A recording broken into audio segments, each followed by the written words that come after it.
Okay. Well, I'm Sydney Darrow. I am a local artist working out of Providence, Rhode Island, and I'm so excited to be sharing my art with you.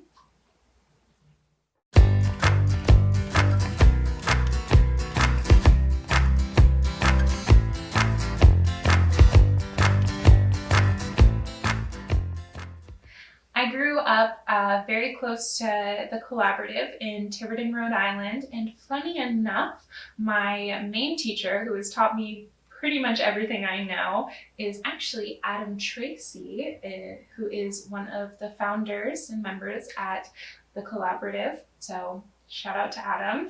I went to Maine College of Art for 3 months. I didn't stick around just because the school wasn't a great fit for me, but I did enjoy my time there nonetheless. After I left college, I moved to Providence, and that's where I really started zoning in and focusing on building my career. I've done a lot of commissioned work. I work full time while also balancing my artistic workload. And yeah, it's just that slow building and creation as I create my pieces, also weaving and creating my life and career as an artist.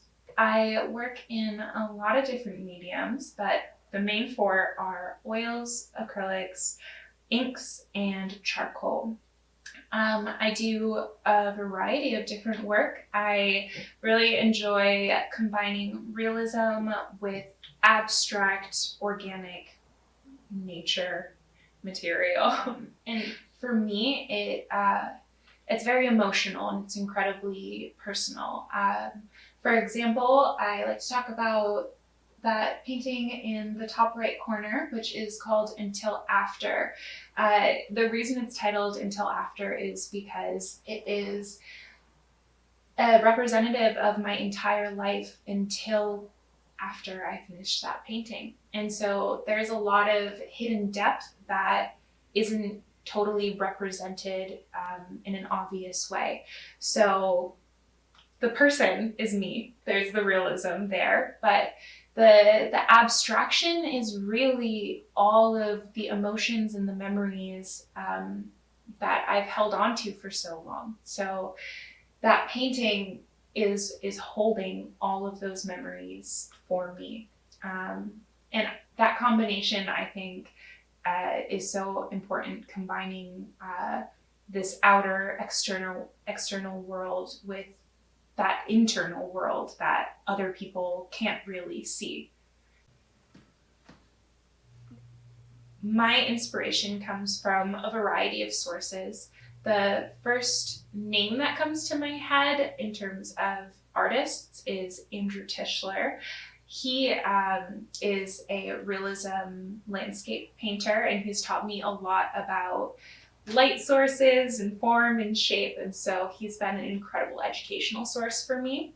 But when I talk about inspiration, like most artists, my inspiration comes from everywhere, all around me. The flower growing out of the crack in the side of the road, the way a light beam is showing through the dust, those small moments of awareness and attention that you give to the world around you is really where that inspiration comes from. And alongside that, I have a lot of interest in Zen Buddhism and meditation. And so much of my inspiration has come from just sitting in silence with myself and exploring this inner world that only I really have access to. So we all only have access to our own inner worlds, and then we're sharing this observation of this external world. So much of my inspiration has come from really just spending so much time with myself in silence and solitude, and combining those two things. And I think that shows up in the work, and that is that combination that you're seeing of the abstract and the realism. The realism is my external world, and the abstract is my internal world, and they weave together. And as you can see in Hands to Heart, my hands are getting wrapped in this world, and And the more I explore this, the more they're starting to overtake, and until after they're coming out of my chest. So I want to point out Endless, which is my larger abstract piece. And that piece is holding on to a secret. Beneath that was another painting. I had created this painting in high school of this woman, almost forlorn and tired, carrying this just red ball over her head. It was just this massive red circle that she was carrying, and she was exhausted. And I held on to that painting for years. I carried it through college, and then when I moved to Providence, something didn't feel right about it. Something felt off. It never felt finished. And when I started playing around with abstract works and I started meditating and really exploring my inner self, I looked at that painting one day and I was like, no, she needs to let go of that weight. And this painting is the explosion of that weight she was carrying, really. It's a release of all of that pain, energy that was on her shoulders. And so when you look at this painting, you're seeing it bloom. And that's why so many people compare it to flowers, or I've had a few people say that the centerpiece there looks like a fetus almost, comparing it to birth and creation. And that, in a way, is the essence of it, because it's that release, but it's also a birth, a new beginning, and it's endless, which is why I just titled that.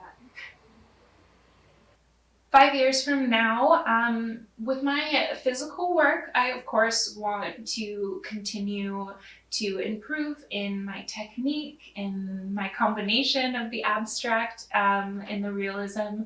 Another thing I really want to get better at incorporating is narrative. I want you to be able to look at a piece of my work and see a whole lifetime in one glance.